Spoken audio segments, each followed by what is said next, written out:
मित्रों, आप सब किसान हो जो हमारे देश के लिए अनाज उगाते हो। आप अनाज उगाते हो तभी सबको पोषण मिलता है, खाना मिलता है। चाहे बारिश हो, ठंडी हो या कितनी भी धूप हो, आपका कार्य अविरत चलते ही रहता है। वो कभी रुकता नहीं, न कोरोना के महामारी में रुका, न इतिहास में कभी किसी कारणवश रुका और न भविष्य में कभी रुकेगा। ये वो अश्वमेध यज्ञ है जो चलता ही रहेगा। आपकी मेहनत के कारण ही आप अन्नपूर्णा के सच्चे पुत्र कहलाते हो। ऐसे महान अन्नपूर्णा के पुत्रों को हमारा शत शत प्रणाम।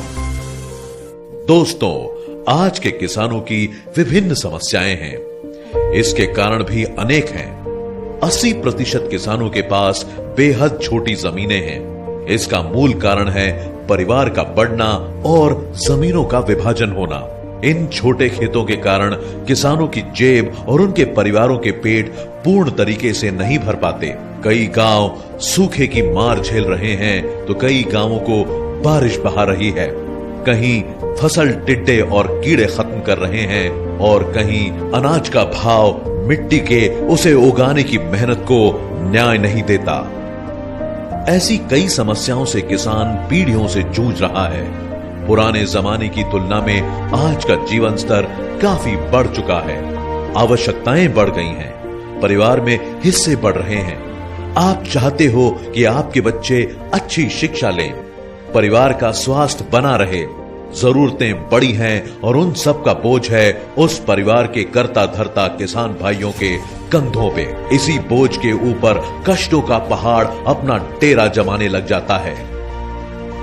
रोजमर्रा की जरूरतें पूरी होती नहीं कि अतिरिक्त शिक्षा का खर्च, बीमारी में अस्पताल का खर्च, परिवार में शादी का खर्च आन पड़ता है, जिसके पैसे शायद ही पहले हाथ जमा हो। जिम्मेदारियां निभाने के लिए किसान लेता है कर्ज और डूब जाता है ब्याज के फेरों में। उस पर अगर वो कर्ज साहूकार का हुआ तो अगला पिछले सब कुछ गंवाने की नौबत आ जाती है। इन सब के बाद भी अगर समस्याएं खत्म न हो तो किसान अंदर से टूटने लगता है, उसका मनोबल पस्त हो जाता है। नाउम्मीद किसान बिना सहारे अपने जीवन का सबसे बड़ा कदम उठाने के लिए मजबूर हो जाता है, या शायद अपने जीवन का आखिरी कदम आत्महत्या। ये फैसला उसके साथ उसके परिवार पर भी इस कदर हावी होता है कि पूरी जिंदगी भर इस दुख और बढ़ती जिम्मेदारियों को उसका पूरा परिवार जैसे तैसे ही झेल पाता है। हमारा उन सारे किसानों से ये कहना है कि अपनी शक्ति आप पहचान लो। आप अन्नपूर्णा के सपूत हो जो सारे विश्व का पेट भरती है। उनकी ताकत आप में भी समाई है, उसे पहचानो। ईश्वर भी तुम्हारे साथ है। आने वाला कल बदला जा सकता है, लेकिन उसके लिए आपका जीना जरूरी है। आत्महत्या कोई उपाय नहीं। हमारी बाकी सबसे भी विनती है कि अगर हम इन मजबूर किसानों की मदद अपने हिस्से की आधी रोटी देकर भी कर सकते हैं तो हमें पीछे नहीं हटना चाहिए। इसी से शुरुआत होती है किसानों की समस्याओं के निवारण की क्रांति की। दुनिया भर की सरकारें, देश, किसान नेता, संस्थाएं, ट्रस्ट, एनजीओ, विविध कंपनियां इन समस्याओं का निराकरण खोजने की कोशिश कर रहे हैं, लेकिन समस्या ही इतनी बड़ी है कि इसका इलाज ढूंढना बिल्कुल भी आसान नहीं है। आज हम आप सबसे बात करने आए हैं, लेकिन सवाल यह है कि हमारे पास इस समस्या का कोई समाधान है? जी हां, है। इस समस्या का समाधान ढूंढा है बेहद काबिल डॉक्टर श्याम शिवाजी घोलप जी ने। यही समाधान आज हम उनकी तरफ से सिर्फ भारतवर्ष के किसानों के लिए लाए हैं। डॉक्टर श्याम जी मुंबई के डिप्टी कलेक्टर रह चुके हैं। ये कंपनी इनके माताजी श्रीमती मीरा शिवाजी घोलप जी के नाम पे शुरू की गई है। एक व्यक्ति जीवन में जिस ऊंचाई पर पहुंचना चाहता है वो डॉक्टर श्याम अपनी MBBS की डिग्री और कलेक्टर की पोस्ट के साथ मुकाम हासिल कर चुके हैं। उन्होंने इस समस्या को मद्देनजर रखते हुए आप किसानों के लिए एक हल खोज निकाला है।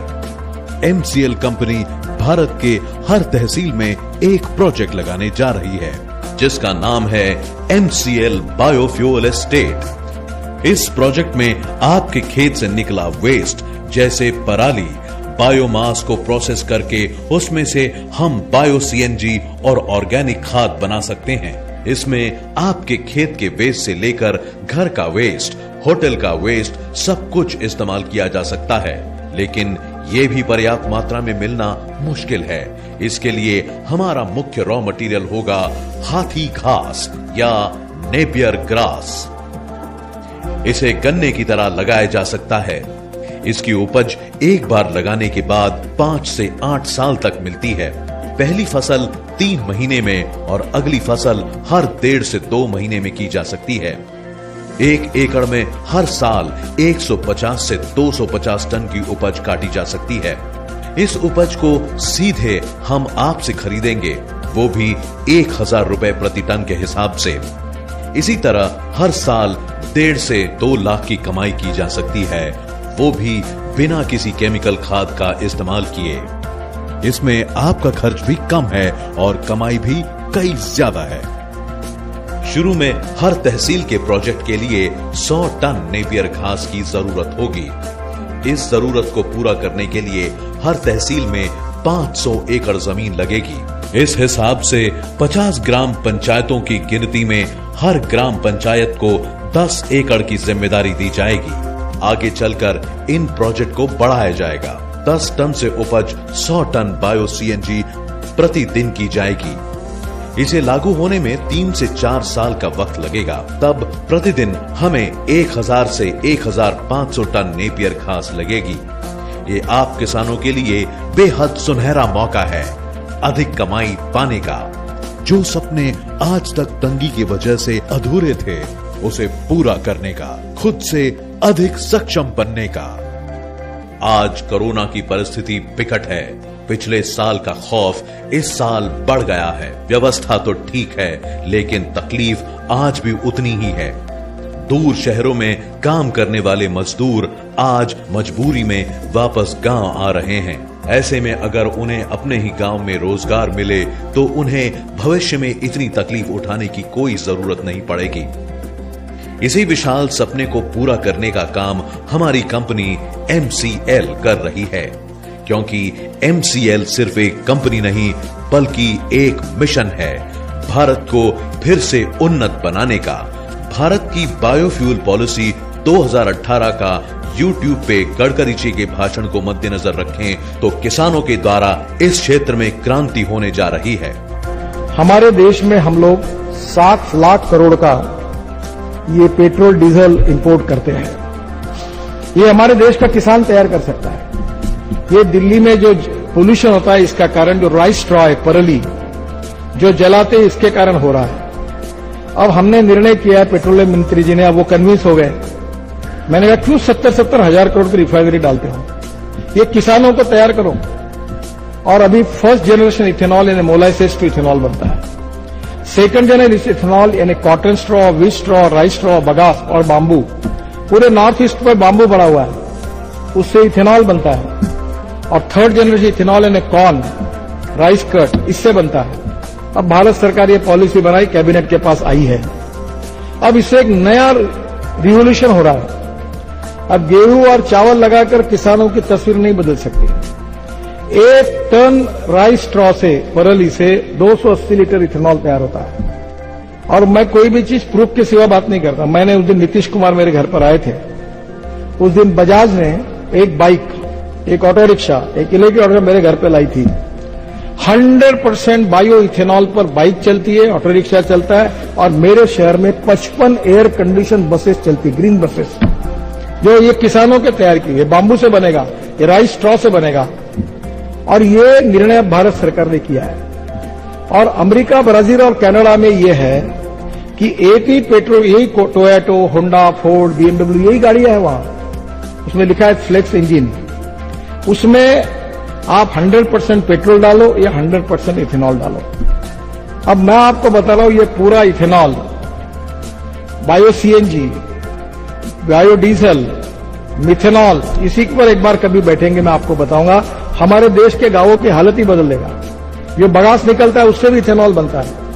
अब इसके कारण पूरे कम से कम देश में 5 लाख करोड़ की इन्वेस्टमेंट आ सकती है और 50 लाख ग्रामीण क्षेत्र में युवाओं को रोजगार मिल सकता है। लेकिन इसलिए सारे किसानों को एक साथ जोड़ने की जरूरत है, जो एमसीएल के द्वारा किया जा रहा है।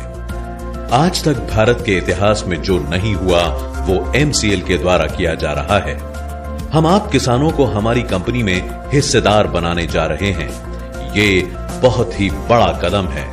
इस कार्य के लिए हमें हजारों किसानों को एक साथ जोड़ने की व्यवस्था करनी है। इसी व्यवस्था को हम एमपीओ एमसीएल प्रोड्यूसर ऑर्गेनाइजेशन के द्वारा चलाएंगे। हम हर तहसील में एक एमपीओ बना रहे हैं। भारत में व्यवसाय करने के लिए 2 मॉड्यूल हैं, एक कोऑपरेटिव और एक कॉरपोरेट। इन दोनों का मिश्रण है एफपीओ। इसका कंपनी रजिस्ट्रेशन होता है। इसमें आजीवन एक मालिक नहीं हो सकता। ये एफपीओ किसानों को सदस्य बनाकर एकजुट करती है। सदस्यता के दौरान लिए गए पैसों से वो किसानों के भले का काम करते हैं। किसानों को खाद, बीज उपलब्ध करना, उनके उपज को बाजार दिलाना, उन्हें गोडाउन दिलाना, ये सब काम किसान उत्पादक कंपनी करती है। आज भारत में करीब करीब 10,000 ऐसी कंपनियां हैं जो ये कार्य कर रही हैं। हम भी यही काम कर रहे हैं। ये सारा कार्य हमारे यहां भी होगा, लेकिन इसके साथ हम आपको अधिक सुविधाएं उपलब्ध कराने की कोशिश कर रहे हैं। हम आपको इस कंपनी में भागीदार यानी मालिक बना रहे हैं। सरकारी नियमों के अनुसार किसी भी कंपनी या एफपीओ का सदस्य बनना हो तो उसमें निवेश करना पड़ता है। जहां बाकी एफपीओ आपसे 1,000 या 5,000 या 10,000 इत्यादि रकम लेती हैं, हम आपसे प्रति शेयर 10 रुपयों के हिसाब से 25 शेयर यानी 250 रुपए और उसी के साथ अधिक 250 रुपए प्रोसेसिंग फीस मिलाकर 500 रुपए ले रहे हैं। इतनी सामान्य राशि में आप हमारी यानी आप ही की कंपनी में भागीदार बन सकते हैं। यह रकम आपके और हमारे बीच हुए कानूनी करार को दर्शाएगी, जिससे आपका हक इस कंपनी में कानूनी तौर पर माना जाएगा और आपको भविष्य में कानूनन अपना हिस्सा मिलता ही रहेगा। अब सवाल यह है कि इस एफपीओ के कारण आपको क्या लाभ होगा। हम आपके लिए काम करना चाहते हैं। आप सबको एकजुट करके देश की तरक्की में योगदान देना चाहते हैं। विश्व की सबसे बड़ी समस्या है ग्लोबल वार्मिंग। इसी के प्रभाव से असमय बारिश, बाढ़ या सूखा होने के कारण चीजों के दाम बढ़ते जा रहे हैं। प्रमुख तौर पर हम इसी का उपाय लेकर आए हैं। इसी के साथ गांव के कचरे की समस्या, रोजगार की समस्या इत्यादि आर्थिक तकलीफों का समाधान हम लाना चाहते हैं। हर साल विदेशी ईंधन खरीद पे होने वाले 8 लाख करोड़ रुपए का खर्च हम कुछ हद तक बचाना चाहते हैं और वही पैसे हम आपके हाथ में रखना चाहते हैं। आपसे इसका रॉ मटेरियल लेकर उसे प्रोसेस करके हम बायो सीएनजी और जैविक खाद जैसे प्रोडक्ट बनाएंगे, जो हमारे देश की ईंधन और जैविक अनाज की जरूरत को पूरा करेगा। उसका सीधा नफा आप लोगों को मिलेगा। इससे गांवों के द्वारा तहसील, तहसील के द्वारा जिले, जिले के द्वारा राज्य और राज्य के द्वारा राष्ट्र का विकास संभव होगा। इस कार्य में जिसने जितना निवेश किया है उसे उतना ज्यादा डिविडेंड यानी आर्थिक फायदा भी होगा। इस कंपनी के कारण पूरे तहसील में 500 से लेकर 2,500 लोगों को रोजगार भी मिलेगा और ये रोजगार हम हमारे सदस्यों को ही उपलब्ध कराएंगे। ये रोजगार आपके हक का है जो आपको ही मिलेगा। पहले बायोमास फार्मिंग का कॉन्ट्रैक्ट हम चुनिंदा लोगों के साथ करके आगे लोगों की संख्या बढ़ाएंगे। आप जो केमिकल खाद इस्तेमाल करते हैं वो बेहद खतरनाक है। इससे कैंसर होता है। आपकी जानकारी के लिए बता दें कि पंजाब से राजस्थान जाने वाली एक ट्रेन को कैंसर ट्रेन कहा जाता है, क्योंकि उसमें सिर्फ कैंसर पेशेंट को उनके इलाज के लिए ले जाया जाता है। इसमें बहुतांश मरीज ऐसे ही केमिकल के शिकार हैं और हम ये बदलना चाहते हैं। हम आपको अच्छी गुणवत्ता का खाद देकर आपसे जैविक खेती करवाएंगे। आपसे उपज लेने और प्रोडक्ट बेचने की व्यवस्था भी हम ही करेंगे। आपकी उपज आपसे कम दाम पे लेकर मार्केट में दुगने दाम पर बेची जाती है, लेकिन वो फायदा आपको नहीं मिलता। ये फायदा भी आपको मिले, इसकी व्यवस्था MCL के द्वारा की जाएगी। जैविक खेती के लिए हर सुविधा MCL के द्वारा की जाएगी। आप लोगों को एक डिस्काउंट कार्ड भी दिया जाएगा, जिसकी सहायता से सदस्यों को भविष्य में बनने वाले MCL के हर उत्पादों में छूट दी जाएगी। अब आपको पता चला, एक बार निवेश करने पर आपको कितना फायदा हो सकता है। यही नहीं, ये सुविधा आपको MCL के हर प्रोडक्ट पर आजीवन मिलेगी। तालुका स्तर के फैक्ट्री में आपको आपके निवेश के अनुपात में शेयर के रूप में हिस्सेदारी मिलेगी, जो आपके MPO को दी जाएगी। अगले 7 से 8 साल बाद जब इस कंपनी का IPO होगा, तब इसी शेयर की कीमत कई गुना बढ़ेगी, जिसका फायदा भी आप ही को होगा। मित्रों, MCL अपनी कमाई का 20% हिस्सा आजीवन आपके तहसील के विकास के लिए और आपके परिवार की समस्या का निवारण और आपकी उन्नति के कार्यों के लिए खर्च करेगी, और ये राशि करोड़ों रुपए में होगी। मित्रों, जब हमारे पास पैसे हों तो हमें किसी के पास हाथ फैलाने की क्या जरूरत। हम सब मिलकर खुद के लिए काम कर सकते हैं, और ये अवसर MCL के माध्यम से हमारे पास आया है। हमें कई बार ये पूछा जाता है कि आपसे पहले जितनी कंपनियां आई, जो पैसे ऐंठ कर भाग गई, वो सारी फर्जी निकली। आप पे हम कैसे भरोसा करें कि आप फर्जी नहीं। इस पर हमारा एक ही जवाब है, उन फर्जी कंपनियों के पास हमारे जैसे वैज्ञानिकों और खास करके कलेक्टर का भरोसा नहीं था। ये सिर्फ भरोसा नहीं, ये हमारी जिम्मेदारी है, और ये कार्य हम एक पूर्ण रूप से अनुभवी और भरोसेमंद टीम के द्वारा कर रहे हैं। अब बारी है आपकी, बस देर है कि आप खुद पर भरोसा रखें। रही बात पैसों की, तो आप जैसे मोबाइल को रिचार्ज करने के लिए हर 3 महीने में रिफिल करते हैं, उसके उलट यहां आपको सिर्फ एक बार पैसे देकर आजीवन लाभ उपभोगना है, और रकम भी बिल्कुल मामूली, इतनी की जितनी हर महीने हम फिजूल खर्चों में उड़ा देते हैं। वही पैसा यहां निवेश करना है और अपनी ही प्रगति में हाथ बढ़ाना है। अब ये योजना राष्ट्र स्तर पर बहुत बड़ी होने जा रही है। आने वाले समय में इसी योजना के कारण आप सबको बहुत लाभ होगा। इस सफर में आपके कदम हमारे कदमों के साथ ताल मिलाए, यही हमारी इच्छा है। तो हम आप सबको भारत को ईंधन के क्षेत्र में आत्मनिर्भर बनाने के MCL के इस मिशन का हिस्सा बनने के लिए आमंत्रित करते हैं। आइए हम सब मिलकर अपने देश का पुनः निर्माण करते हैं, राष्ट्र का निर्माण करते हैं। हम सब मिलकर हमारे भारत को फिर से एक सुजलाम सुफलाम राष्ट्र बनाते हैं। जय हिंद, जय भारत।